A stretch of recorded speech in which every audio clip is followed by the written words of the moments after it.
So I'm still awkward with live trap videos. I'll wait a little bit to see if anyone comes, and if not, then I'll just chat. This is my significant other. Hi. Chris. Hello. I'm still really awkward when I do these live videos. I'm probably going to be worse. It pushes my anxiety, which is good. It's good to push anxiety. So, let's just see. Hi, Kara. Hi, Kara. We got one person watching. Yay.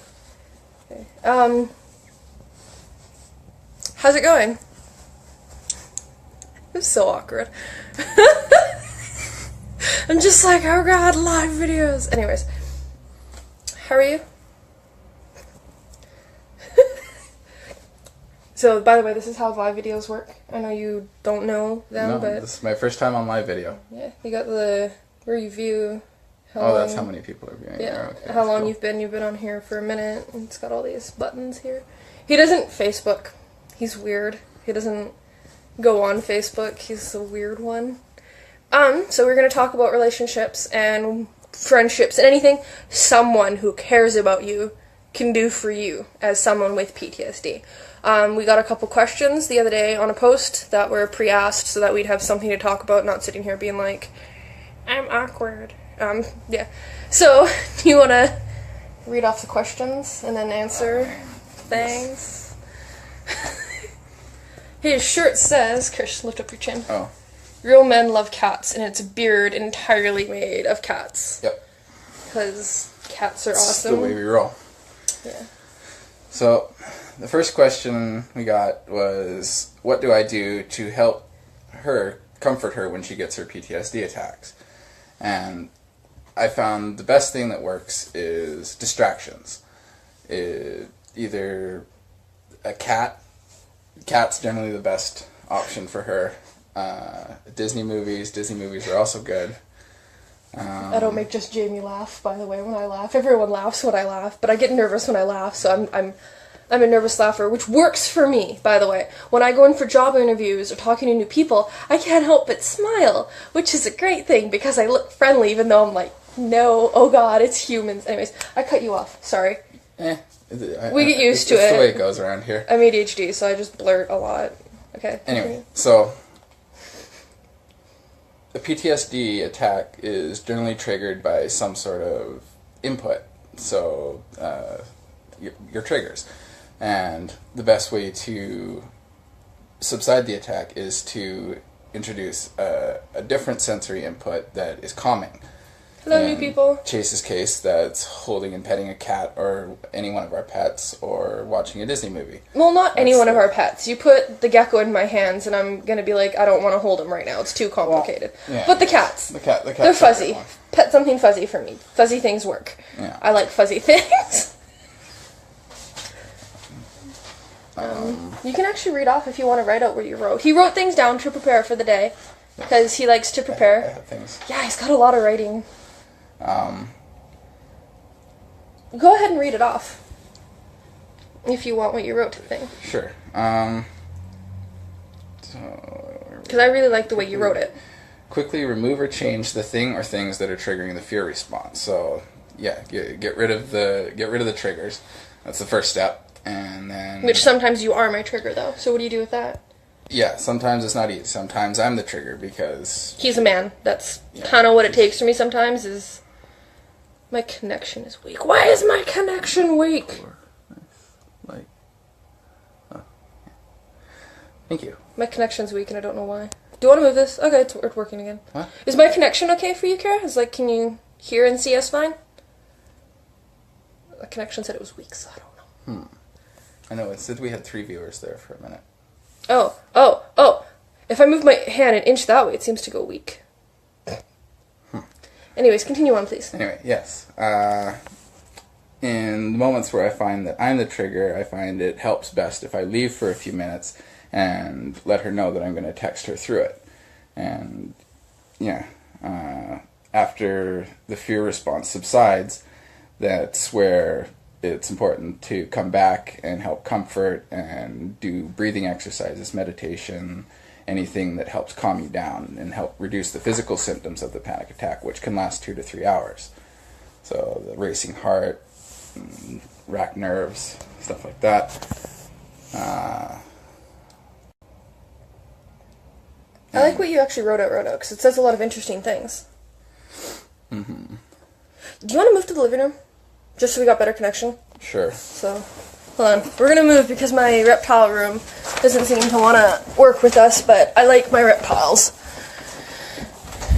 This is the furthest room from the library. Yeah, that's true. It's the furthest room in the house, next to the storage room. Hold on. Video relocation. Hi, kitties. Here we go. There we go, hon. Better lighting, too. Yes. Okay. Continue on.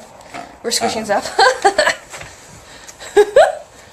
It's also important to understand that the flashback is in no way the victim's fault. It's just the way the body deals with processing a fearful situation that happened in the past. It's also, after the attack has subsided and we're all calmed down again, I like to communicate with Chase and examine the situation. We can see what caused the trigger, how to avoid or handle the situation better in the future. Hold on, Chris. Are the cats fighting again? Yeah. Yes. There's cats fighting, and Jamie the other day is like, film it! And as soon as you turn on the camera, I don't think they're going to want to fight now. Nope, they're just going to sit there and be all cute. Yep. Gotta love the cats. As soon as camera's on, they're like, oh, no, no, no, no, no, no, nope. Nope. Sorry. We get really distracted when we chat because I'm ADHD and my brain goes woo, all over the place. So, anyways, continue. Yeah, that was pretty much it for the how we handle the PTSD attacks. I have my attacks, we calm me down, and then after we analyze what the attack was about, what triggered it, and how to cope with it better next time it happens. So, yeah, that's basically it. He's really good at helping me assess the situations properly. Like, we'll sit down with actual pen and paper and work on it together, which is really nice to have that kind of support, because I don't really have family or friends. You're literally the only person I really know in this town, which, when you have PTSD, you really need a good support community. It really is hard when you don't have anyone to talk to, because then it festers, and festering thoughts and emotions aren't good. That's just, ugh, no. That's true. You don't want to boil. Yeah. And it's another thing with PTSD is you generally try and isolate yourself, and it's important to recognize that and try and stop it before you get too isolated. Friends and family will care. They will try and help you if you can, right? I am so awkward. I'm sorry. You look good and it makes me smile. Anyways, what's the next question we were going to answer? If anyone has any questions, feel free. I am reading the comments as we go. So, feel free to ask about how someone that's either a friend or a relationship partner can help. And hello to the second person that is viewing. I don't know who you are, but hello. Oh, wait. There was other people commenting. Winnie. Are you still around, Winnie? If I'm pronouncing that right? I have a horrible time pronunciating names, things. So if I ever misspeak, please tell me. Okay, next question was? The next question was, I'm married to a normie. Is there some way to make them understand that it's not that I want to be this way? And for that, I wrote, it is important for those without PTSD to do research. Knowledge is your best asset in trying to deal with this condition. Look it up online, look up the causes, the symptoms, the treatment methods, everything. The internet is a wonderful, powerful tool, and it gives you access to millions of sources of knowledge. If you don't have access to the internet, you can go to a local library or a mental health outreach center. There's lots of options available. Even for people who don't have any problems, you go into any mental health and say, I want to help my partner, how can I support? And they lead you right down the right path. They will help you. They'll get you the resources you need. The more you feel... Hold on. So, first off, sorry, I didn't mean to cut you off. You know how it is, I do that all the time to you. I'm not trying to be mean. Thank you. Thanks. Oh god, a million shades of red. Oh, I forgot what I was saying. Yes, he is, like someone said, normies, he's never been through a hard thing in his life, and yeah. just kind of... I guess I should explain a little bit about myself. Yeah, my name is Chris. I grew up here in Kamloops. My parents moved up to Fort St. John when I was really young, and my parents got divorced up there, and I came back and I lived with my mom and my grandparents for pretty much most of my teenage life. So he had 3 parents looking after him. He grew up in a nice, safe environment, no family fights, no bad stuff. No dysfunctionality. Normal teenager, went to college, went to school, had friends, had one person bully him once and he dealt with it and that was it, and he's had a really nice life, and he hasn't really dealt with mental disorders, so when he met me, he met a lot of disorders. But anyways, fuck, I'm so weird. One of the biggest thing that I find helps me is just trying to be patient. Just patience in general really is a very good thing to have. Anyway, the more you familiarize yourself with PTSD and its symptoms, the better equipped you are for handling it and helping your partner handle it, you know? You know? And the more you'll also understand that it's not just a matter of getting over it. I can't tell you how many times people have told Chase, just get over it, get over it.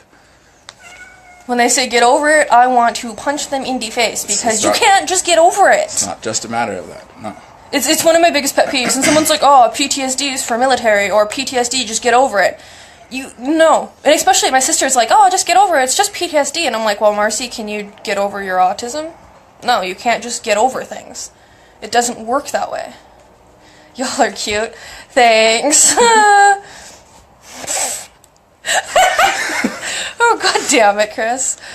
You are cute. Anyway. Is that everything for your understanding? Or no. For those who don't know, the brain is wired for survival on its most basic level.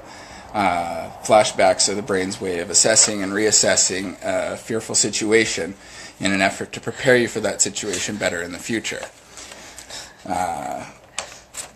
In essence, PTSD is a biologically evolved defense mechanism.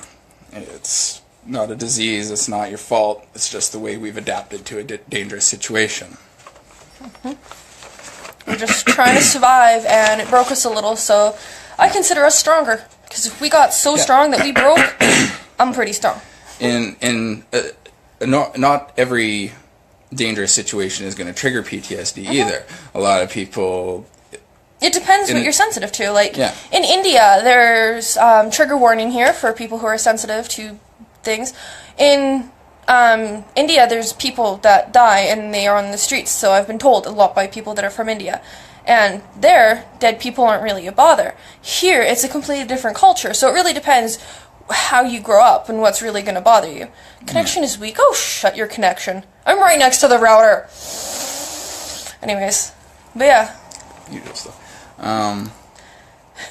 What were we saying? I don't know. I don't remember things. That's your job. The brain adapted to a dangerous situation. I was going to make a point. Now I don't remember what it was. Let's give people with memory problems to talk about things. My wife and I both have PTSD. Unfortunately, she makes it into a whole who has it worse contest. That does happen. I deal with that a lot with some friends. They're just like, oh, this is worse. It's not really about what's worse. It's just about supporting people and being there. Everyone's story is different. You don't know a person's stories, whose is worse, until you live it. It's also all relative to each individual person. What may be bad to some people might not be as bad to another person. That's what I just said. Be bad to some individuals. Yeah. Did you? Yeah. But it's okay. I like to hear your voice and stuff. Just trying to reiterate the point. What was the next question? Yes. The next question, how do I feel? No one's story is worse than anyone's else. Everyone has been through shit and deserves all same equal treatment. Sorry. There's another comment, so I read it off. Yeah. Can you read the comments? I can. Okay. Yes. Well, good though. Do what you do. The next question is how do I feel about her smoking weed, and do I know if it helps? Like, do I know how it helps her? And the answer is yes, I do. I was originally opposed to her using it, but because I grew up being told it was bad, it was addictive, and all the usual things that people tell you about weed. But again, it came down to research. I did some research and found out the only reason that weed has been illegal for so long was due to a fear campaign implemented in the 30s by Harry J. Anslinger. If you look him up, you'll find... Wait, what's his last name? Harry J. Anslinger. A-N-S-L-I-N-G-E-R. Oh, I thought you said Asslinger, and I was like, Asslinger? That's quite the name, ain't it? No. But he got into power and had a stoic anti-drug and drug criminalization stance, and he rallied a bunch of support and got it prohibited. So that's pretty much why it's illegal. There's nothing really bad about it to say. The fact is, cannabidiol has excellent medical uses, and I've seen worlds of improvement in Chase since she started using it. It's completely night and day. It helps with her pain, her nausea, IBS symptoms, insomnia, appetite loss, depression, anxiety, everything. Can I cut you off for a second there? So, I like to analyze things, and if you notice that I'm sitting here and I'm not paying attention, it's because people with ADHD can't pay attention for things too long. I have figured out that my attention span is about 1.5 to 2 minutes. If he starts talking for more than that, I stop paying attention. And he's come to learn that when I start drifting away, he stops and he goes, Chase. I have to break up my conversation and make sure she's still paying attention to what I'm saying. But that really helps, because again, it's all about communication. Even between friends, communication is key. Just knowing how to work with someone. And it's really easy. It's not that hard to make tiny little adjustments. Let people know how you feel. Research, yes. Now my spouse isn't mad about me, but doing it since it helps me. Yeah, it does help for a lot of things, especially here, like how we've got a lot of issues and stuff. It helps. It helps so much, and I'm really glad that I can get it, and I can get it safely. It's really important to be able to get it in a safe place. I won't ever... Yeah. I know, I'm actually pretty impressed because I have 20 years I'm 24. 20 years of my life have been abuse. And 4 years have not. And it's really a really good change. And I don't know, he was in his mother's basement, he never dated anyone, he never really left the house, and I'm not gonna complain. You know, when they're just like, oh, it's a fat little nerdy boy in a corner. Go for those ones, men and women and anyone watching. Go for the nerdy ones. They respect you more. Some cases. Oh yeah, okay. I've met some pretty nasty nerdy people. Anyways, this is true. Also, I noticed we have a fourth person. Hello, fourth person. Yes, hello to everyone who's watching. If you have any questions, feel free to answer or ask. Not answer. Ask. Yep, answer your own questions. Sorry, we can't help you. We're here just to read your questions. No, sorry. We get really distracted and silly together because... It's just the way we are. Yeah, we're silly. But yeah, Age is but a number. I swear, I have the mentality of a 16-year-old and the body of a 60-year-old. That's how I feel anyways. I'm so old. Anyways, coming back to the marijuana, it's not about getting high either. If you go to a medical dispensary, they've got all sorts of like sprays, droppers, vaporizers, stuff like that to get it without getting high. And yeah, just be responsible, and if you do decide to use it, try to get it medically. We've had a really bad problem around here with weed on the street being laced with fentanyl. All in Lower BC, there's a really bad fentanyl problem with weed, so a lot of people are, ODing. So we get ours from a store. We'll never ever get ours off the street or anything. We like to be safe. What's up? I don't know. I probably cut myself. We have 3 cats. We have cuts all over us everywhere. It looks like Freddy sleeps with us, like Freddy Cougar, okay? We have 3 cats. We got a lot of cuts. I need help with my spouse. He also has ADHD. I have actually looked up ADHD on a neurological scale of how the brain works. Chris, you know about this too. Would you like to explain, since I don't have hands? The little neuron thingies. Okay, so... Or can you, do you want to hold the phone? I'll hold the phone. Okay. So with ADHD, it's very important to understand that we have something in the front part of our brain, the little neurons fire. With most people, they go boop, boop, boop, boop, sending signals to each other so that you can concentrate and pay attention and focus. But with ADHD people, it goes and just stops. So it's really helpful to, what I do to help my focus is I will focus on one thing and then focus on another. Resetting that little thing in my head to bounce, basically. I'll do it and I look at a new thing, it focuses, and then I go over. So that's really helpful for ADHD. And with ADHD, it's really important to try to remain calm because you're really hyper all the time. Me, I have insomnia, so that helps me stay calm. But it's really important to just take deep breaths and maintain it. I did not know fentanyl was used in anything. We only know about fentanyl from what the cops tell us and how it's laced. And there is, I think, 165 deaths in the year alone. Yeah, just from this fentanyl. year. It's really bad problem here. And you got a nice angle. It's got like light and shit. And well, you got your arms. He is the same height as me almost, but like an inch taller. But his arms are shorter. But somehow he's getting a better camera angle.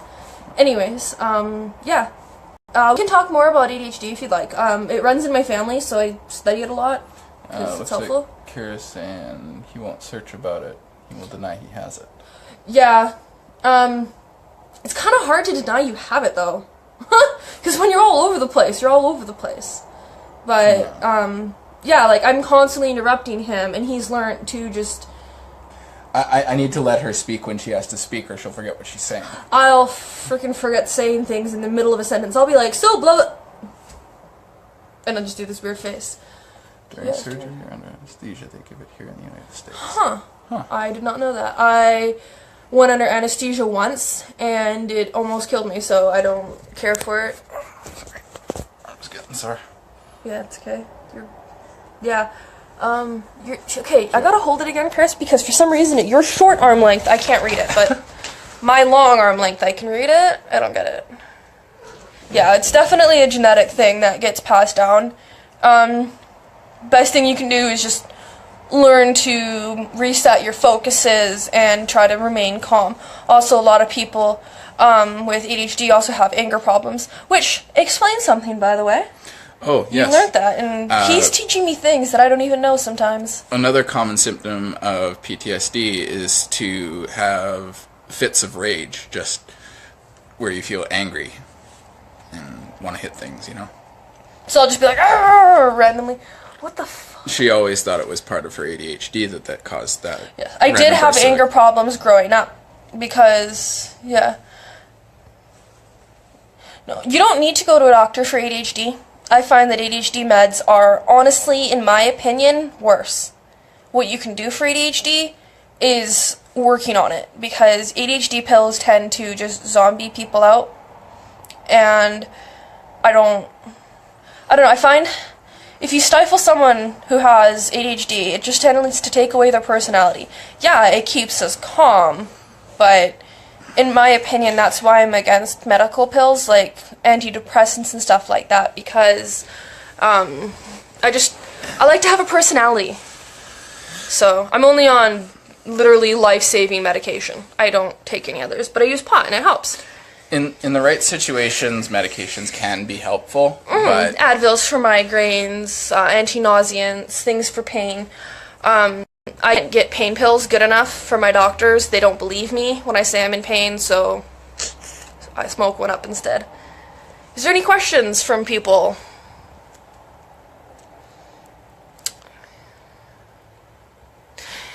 Yeah. Sorry, reading comments, yeah, reading comments. I'm starting to get a headache though, by the way. Oh. All the stress. I don't do cameras well. You can feel how sweaty I am too. You're gonna get better. I can feel you touching me. You're just like, no, that's enough touch for now. We'll get better at it. What? Oh yeah, it pushes my anxiety, which is good. Anxiety's good to push. But yeah, if anyone's got any questions about how someone with a normie person can help, even just friends, like I've got his best friend Brody same situation, never dealt with anything hard, and Brody's really good about comforting me.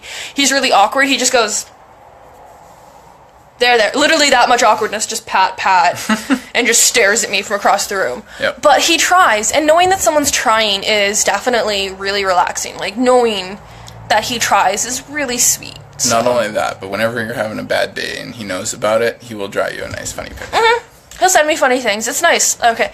Brody is a friend in town, but I never see him. He's more like an online friend, because he's busy, I guess. He's not even busy. He just doesn't like us. No. Who?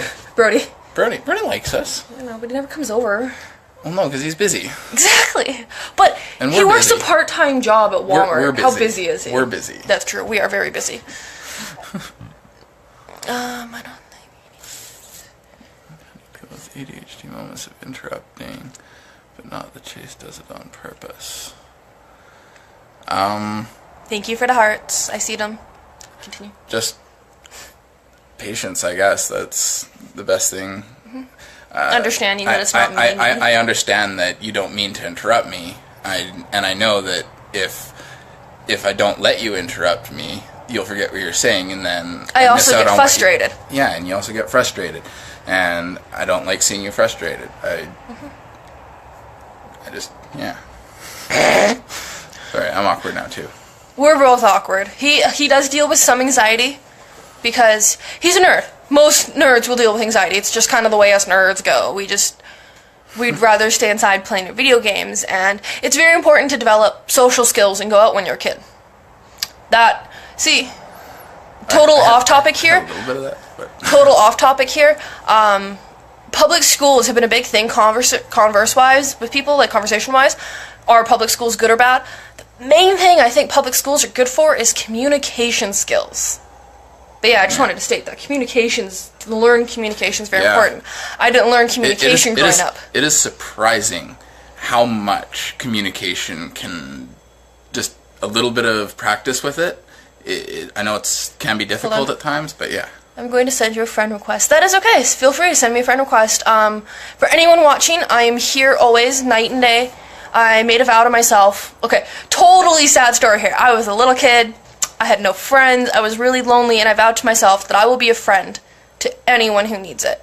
So anyone who needs someone to talk to, I'm here day and night, no matter when.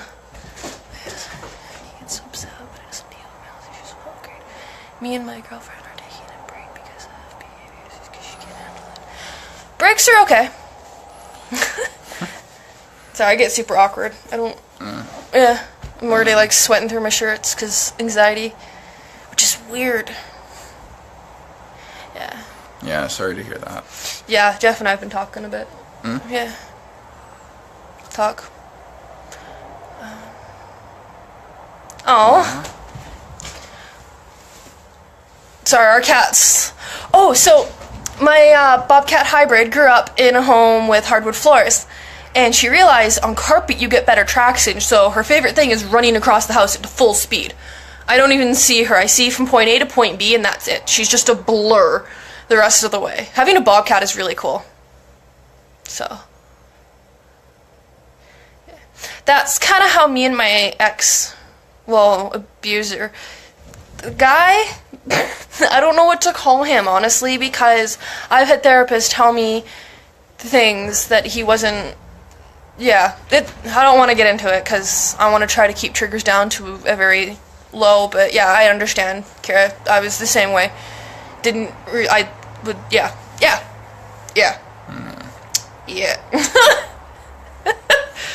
Could I be any more awkward? I don't think so. It's tough, but little communication does go a long way. And that's the great thing is, how long have we been live? Holy shit, we've been live half an hour. I won't run this too much longer. I was gonna say something. Your parents, they raised you with a certain set of morals, which is different from average people, and that has actually helped out a lot. What is the book that you...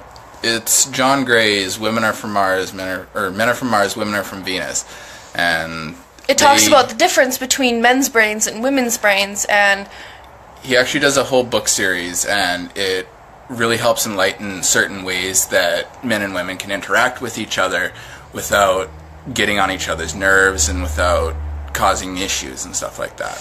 Yeah, communication is key, and the best thing you can do, Kira, is try. Be like, hey, communicate, da.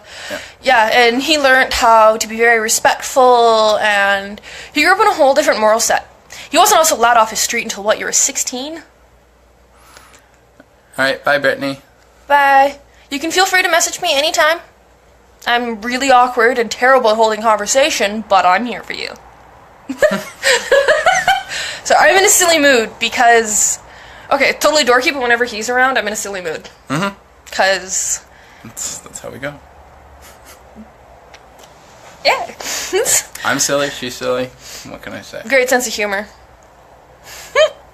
Which is it's really good to just be able to laugh. It's something my grandfather told me, which I regret not telling him that I cared about him before he went. My hand looks weird. Look at my hand. Anyway. Your grandpa. Just laugh. Yes, my grandfather told me to... my grandfather was British from Yorkshire, England.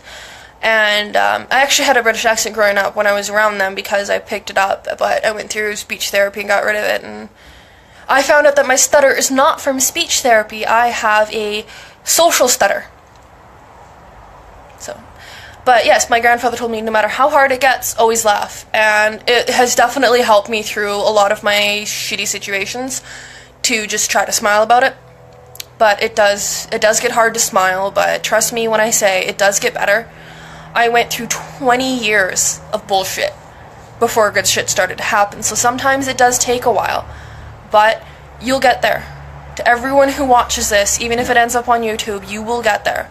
I never thought I would be better. I thought that my entire life was going to be torture and trauma the entire way. But it gets better. You have to work at it. It's not something you're going to get from sitting and twiddling your thumbs in a ditch. You ought to work hard. Action is the catalyst of change. Take action and change will come. Sorry, I can't help but smile when I look at your face. Ah! Hold on. Oh, look at the fat kitty. Zappa. Zappa. Zapparos! Oh, look how tubby she is. My big support girl. Flip. There we go. She's a cutie. But I'm going to call the video because I've run out of things to say about this. But we can feel free to answer more questions when people comment on the video. Mm-hmm. Anything that pretty much is on PTSD group ends up going through him because I don't have a therapist at the moment, and he reads psychology books online and stuff and tries to help me out the best I can. Best support ever. And I'm really helpful. I'm hapful. I am happy and grateful, not hapful. Even if you're in your 60s, done lots of therapy to get where I am, it's a long way to go. It's definitely a lot. I still got a long way. Actually, that would be one thing to mention. First flashback. How did you feel about it? Yeah, first flashback, she woke up and looked over at me and she got triggered. The smell of his breath and the feel of his arm triggered me. Yeah. And I went into a complete hysteria. I wouldn't let him go near me. I was screaming. And explain how that felt for you, your first time. I didn't know what to do. I tried to hug her to comfort her, and it just made things worse. And I wasn't sure what to do with that at that point, so I just went and got her a cat, and that seemed to help. Hi, Ruby. No, sorry, she said hi, Kira, not hi, Chris. But either way, hi, Ruby. It's okay, don't worry, people will say hi to you. But yeah, it's definitely scary for a partner who's never been around mental disorders to be with someone like this. And I'm really impressed. We've stuck through it, and we don't even fight. It's been almost 4 years, and we've had 3 fights our entire relationship. Yeah. Which is pretty good. We get 1 a year. 1 a year, which is if that. A lot better. Sorry, my bobcat just purred.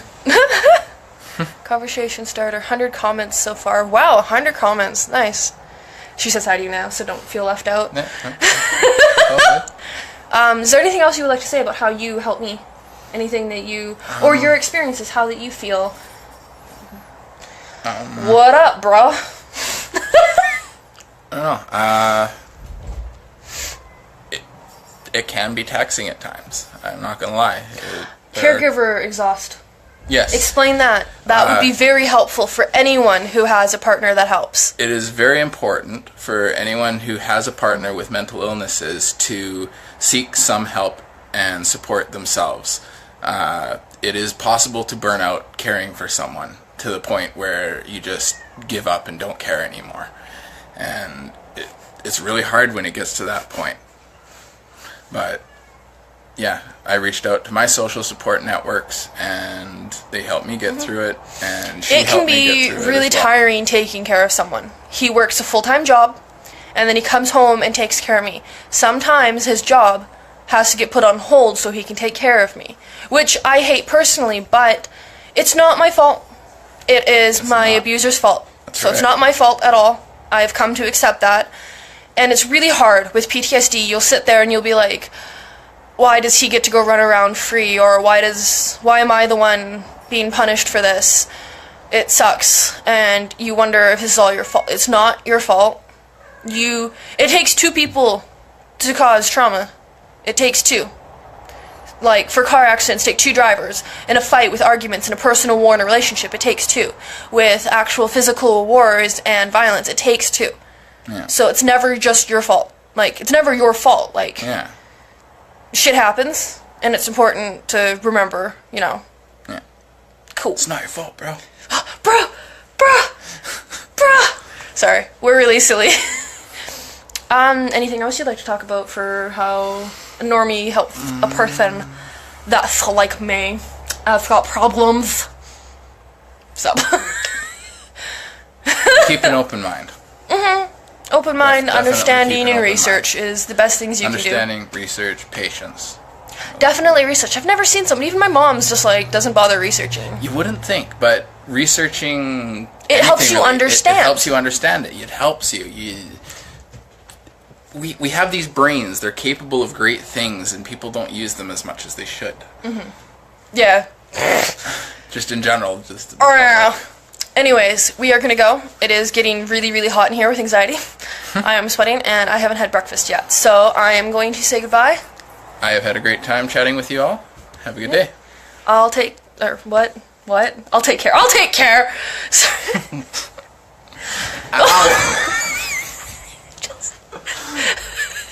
I flicked him in the eye. Why don't ya?